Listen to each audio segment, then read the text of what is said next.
La France frappée par les intempéries. Sur les rives d'Ajaccio, des bateaux sont échoués.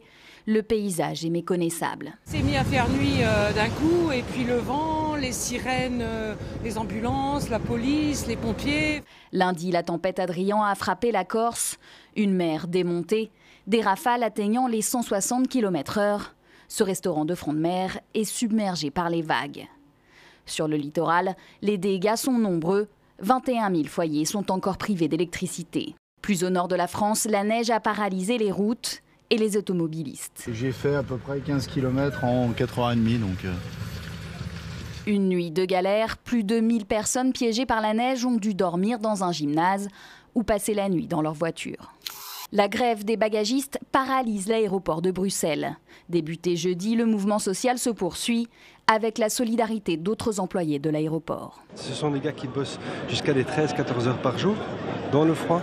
Le personnel d'Avia Partner demande plus de moyens et de meilleures conditions de travail. Il y a un manque d'effectifs, ce qui fait en sorte qu'on travaille doublement. Ça veut dire qu'on enchaîne les avions. En 5 jours, plus de 700 vols ont dû être annulés en ces vacances de la Toussaint. Un projet de loi que bien des femmes attendaient depuis longtemps. 20 ans après le Québec, Ottawa vote enfin une loi sur l'égalité salariale. Un travail difficile pour les employeurs, prévient la ministre de l'Emploi. Le projet de loi concerne la fonction publique et les employés fédéraux. L'administration a 5 ans pour ajuster les salaires, sinon elle risque une amende de 30 000 € par jour. La grève des maçons en Suisse romande. Ils ont abandonné leur chantier dans le Valais, Fribourg et l'Arc jurassien. On fait beaucoup d'heures et on n'est pas content de la situation où elle en est, quoi. Dans ces cantons, 80% des chantiers sont à l'arrêt. Les travailleurs, ils comprennent quand on les enfume. Débutée mi-octobre, la vague de mobilisation est nationale.